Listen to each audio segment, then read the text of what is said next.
কথা আগেও বলেছি। প্রথম আমরা হলো যে এখানে অনেকগুলো রেজাল্ট আছে, যেখানে রেজাল্টের মধ্যে আমাদের পরীক্ষাকে স্বাক্ষর দেওয়া হয়। অথবা ওখানে এমন কিছু সিচুয়েশন করা হয়েছে যেখানে পরীক্ষাদেরকে দেওয়া হয়েছে, অথবা পরীক্ষার কাছ থেকে স্বাক্ষর ছাড়াই হয়েছে। আর এখানে অনেক ঘটনা ঘটেছে যে পরীক্ষা নানান কথাবার্তা বলে অনেক স্বাক্ষর আগে নিয়ে নিয়েছেন, অথবা আংশিক লিখে স্বাক্ষর নিয়ে নিয়েছেন, তারপরে সেখানে ওরা কথা বলেছে। এটা হলো প্রথম বিষয় যে আমাদের এখানে অনেকগুলো রেজাল্ট শিটে আমাদের পরীক্ষার স্বাক্ষর ছাড়াই ওরা এটাকে পাবলিশ করেছে, অথবা আমরা সেটাকে অ্যাকসেপ্ট করি। দ্বিতীয় হলো অনেকগুলো রেজাল্ট শিটের মধ্যে ভাষামাজা করা আছে, ওভার রেটিং আছে। সেখানে স্পষ্ট বোঝা যাচ্ছে যে আগে একটা অঙ্ক ছিল, পরে আরেকটা অঙ্ক করা হয়েছে, এবং সেখানে সব জায়গায় দেখা যাচ্ছে একটা প্রাপ্তির জায়গাতেই কাটাছেড়া হচ্ছে। একজনের সংখ্যার মধ্যে ভোটের মধ্যে বাড়তে হচ্ছে। তো সব রেজাল্ট যেখানে ওরা বলেছে একজনের মার্কার মধ্যে একটা মার্কার রেজাল্ট একটা মার্কার সংখ্যার মধ্যে এই কাটাছেড়া স্পষ্ট করে যে ওই বিশেষ পরিকল্পিতভাবে ওই মার্কার ভোট বেশি গণনা দেখানোর জন্য এই কাজটা করা হয়েছে। তৃতীয় হলো যে এখানে আমাদের যে ঢাকা 13 যে ব্যালট পেপার ছিল সেই ব্যালট পেপারে 9 জন প্রার্থী হওয়ার কারণে দ্বিতীয় কলামের লাস্ট খালি ছিল। তো স্বাভাবিকভাবে স্পষ্ট বোঝা যায় বা যে কেউ বিজ্ঞাপন করতে পারে যে এই খালি জায়গাটা ফার্স্ট ও লাস্ট যে প্রার্থী এবং তার প্রতীক তার জন্য এটা বরাদ্দ। কারণ এখানে মাঝখানে সামান্য একটা আন্দোলন পুরো ঘরটাই একজনের মধ্যে একটা ঘরের মধ্যে একটা না, এই জায়গায় বহু মানুষ প্রত্যেক কেন্দ্রে। এই জন্য আমাদের কেন্দ্রে প্রায় 4,500 ভোট বাতিল হয়েছে। আর আমাদের প্রতিদ্বন্দ্বীদের মধ্যে সর্বশেষ নির্বাচন কমিশনের তাদের প্রকাশিত ফলাফল অনুযায়ী ভোটের সংখ্যা হলো 2320 আর সেখানে বাতিল ভোটের সংখ্যা হচ্ছে 4,381। আমাদের যে ভোট তাতে এই বাতিল ভোটের 80 থেকে 90% ভোট এটা আমার ভোট, যেটাকে বাতিল করা হয়েছে। কাজেই আমরা এটাকে আবার পুনর্গণনার জন্য আবেদন জানাচ্ছি, যাতে যে ভোটটাই কালেক্ট হয়েছে এই ভোটটা পারা করেছেন সেখানে যে বাতিল বলে গণনা করা হয়েছে একই সেম এই ধরনের যে সব জায়গায় আছে সব জায়গায় একই ধরনের আচরণ করা হয়নি। ঢাকা আগে বলা হচ্ছে যে সেই নির্বাচন কমিশনের রেফারেন্সে বিএনপি আপনারা নিজে বলছেন যে নির্বাচন কমিশন এই ভোটটাকে কাজ করতে বলেছে, গণনা করতে বলেছে। কাজেই এইরকম একটা রেফারেন্স সহ কাজ করতে বলছেন, সেগুলো আপনারা কাজ করেছে, গণনা করা হয়েছে। সেই জায়গায় আমরা কেন সেই ভোটটা পাবো, এটা হলো আমাদের অভিযোগ। এখন অনেক প্রশ্ন করতেছেন যে আমরা সেখানে কেন অভিযোগ করি না, সেখানে অভিযোগ করি নাই দুইটা কারণ। প্রথম তো হলো আমাদের তো অনেক পোলিং এজেন্ট তো সেই কথা বলতে পারতাম, আমরা যেভাবে বলতে পারছেন ওনারা প্রার্থী সহ ওনারা সবাই গণনা কেন্দ্রে চলে গেছে। মির্জা আব্বাস সাহেব নিজে ভোট গণনা কেন্দ্রে গেছে, তার ভাগিনা স্পষ্ট বলতেছে, তার বক্তব্য মিডিয়াতে আসছে যে প্রার্থীকে তো সব জায়গায় নিয়ে গেল, তার মানে এক জায়গায় গেছে, কিছু জায়গায় যে যতটুকু প্রার্থীর পক্ষে সম্ভব হয়েছে সেখানে গেছে, অন্য জায়গায় প্রার্থী যেতে না পারলেও প্রার্থী রিপ্রেজেন্টেটিভ গেছে। আমাদের কাছে তার সেই সুযোগ দেওয়া হয়। আমাকে এই যে প্রেসিডেন্সিয়াল মডেল কলেজে আমি 4:30টার 1 মিনিট পরে ওখানে ঢুকতে চেয়েছি। সেখানে আমাদের কাছে স্পষ্ট সংবাদ ছিল যে এখানে ব্যাপকভাবে অনিয়ম হচ্ছে। প্রেসিডেন্সিয়াল মডেল কলেজ ফুল বিশাল কেন্দ্র, এখানে 4টা কেন্দ্র একসাথে, এটার মধ্যে ব্যাপক ধরনের জালিয়াতি হয়েছে। আমাদের পোলিং এজেন্টকে সেখানে বের করে দেওয়া হয়েছে এবং আমাকে সেখানে 4টার সময় ঢুকতে 4:30টার সময় ঢুকতে দেয় নাই।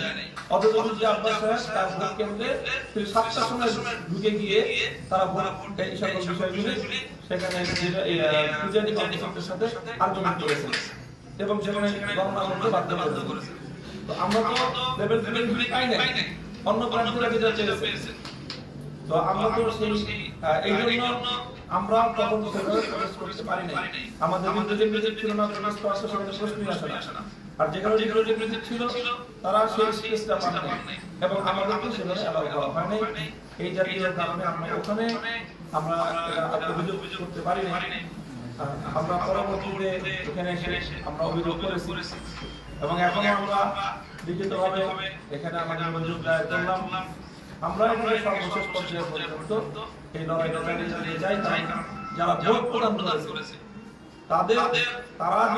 তারা ভুল করলো কি করলো না সেটা জন্য ব্যক্তিগত বিষয়। নির্বাচন কমিশনের ফলটা কি সেটা তো আমাদের বের করা দরকার। যদি নির্বাচন কমিশনের ভুলের কারণে কোনো ত্রুটি হয়ে গেলে এর দায় কেন আমার ভোটার নেবে? এই দায় কেন জনগণ নেবে? জনগণের যারা কর্মচারী, জনগণের যারা নিয়োজিত নির্বাচন কমিশনের দায়িত্বশীলরা, তাদেরকে এই জন্য জবাবদিহিতা করতে হবে জনতার কাছে। এবং আমরা সেই জনতার কাছ থেকে, জনতার পক্ষ থেকে আমরা সেই জবাবদিহিতা ইনশাআল্লাহ আদায় করে ছাড়ব, যে কোনো করে। আচ্ছা, ওভারঅল নির্বাচনটা কেমন হয়েছে আপনার কাছে কি মনে হয়েছে? আপনাদের অনেক প্রার্থী জিতেছে। ওভারঅল নির্বাচনটা হয়েছে সহিংসতামুক্ত, এটা সবচেয়ে বড় অ্যাচিভমেন্ট। দ্বিতীয় হলো যে মানুষের ব্যাপক উপস্থিতি, উৎসাহ ছিল, এটা দ্বিতীয় অ্যাচিভমেন্ট। 3 নম্বর অ্যাচিভমেন্ট হলো যে ভোট গ্রহণ সময়কালীন সময়টা, পূর্ণ ভোট গ্রহণকালীন সময়টা শান্তিপ্রিয় ওভারঅল ছিল মোটামুটি, এটা তৃতীয় অ্যাচিভমেন্ট। কিন্তু চতুর্থ যে জায়গাটা ভোট গণনার সময় যে ইঞ্জিনিয়ারিংটা হয়েছে সেটাকে কোনোভাবেই রোধ করা যায় না এবং সেটাই আসলে খুব পরিকল্পিতভাবেই করা হয়েছে মর্মে আমাদের কাছে বিভিন্নভাবে আমাদের কাছে প্রতীয়মান যে খুব সুপরিকল্পিতভাবে, পূর্ব পরিকল্পিতভাবেই যে সারাদিন স্বচ্ছ পরিবেশ দেখানো হয়েছে, সারাদিন পরিস্থিতি শান্ত রাখা হয়েছে, কিন্তু ভোট গণনার সময় মূল সময়টায় যা করা করে দেওয়া হয়েছে এবং যার কারণে গণমতের প্রকৃত প্রতিফলন এই নির্বাচনের মাধ্যমে হয়।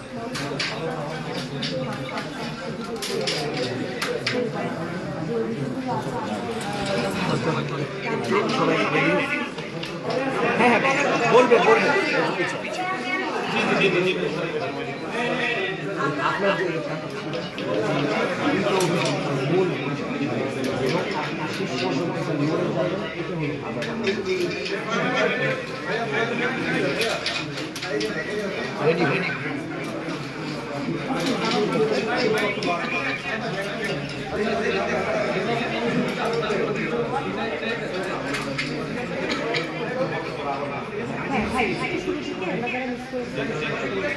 আর কেউ আসবে না শুরু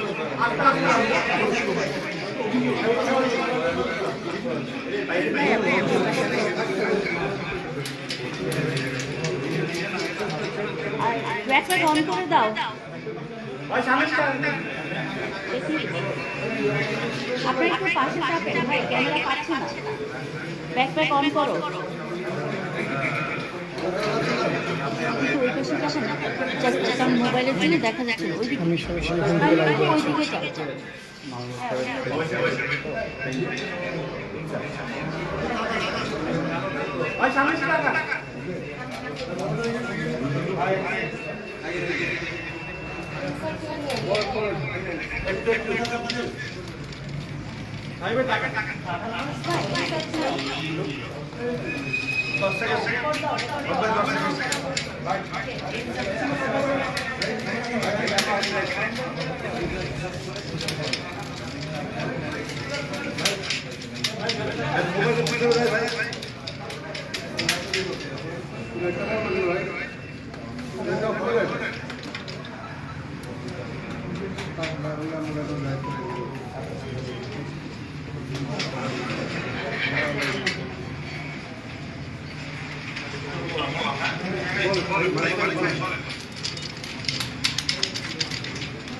আমি এখানে আমার ঢাকা নির্বাচন অনুষ্ঠানে অভিযোগ দায়ের করতে এসেছি এবং নির্বাচন কমিশন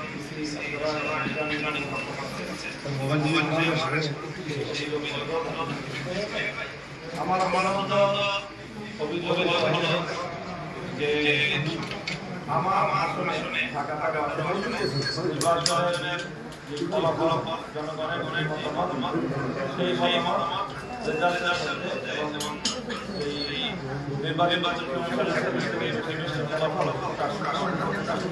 ফলাফলের মাধ্যমে জনগণের ঘটেনি। কারণ আমাদের কাছে বেশ কিছু প্রমাণ রয়েছে, এই প্রমাণের মাধ্যমে আমি এটা বিশ্বাস করছি, বিশ্বাসযোগ্য প্রমাণ। এই প্রমাণের মধ্যে আমরা বিশ্বাস করছি যে এখানে আমাদের যে প্রকৃত যে ফলাফল সেটা থেকে আমাদের বঞ্চিত করা হয়েছে। যেমন আমাদের আসলে বেশ কিছু কেন্দ্র থেকে আমাদের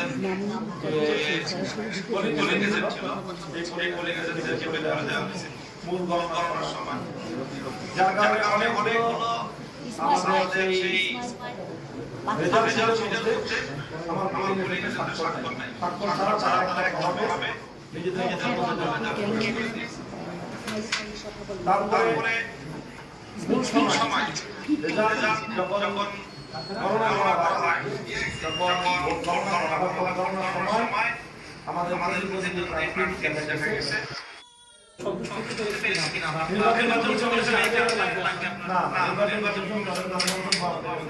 নির্বাচন বলতেছে সেটা আমার বিষয় না।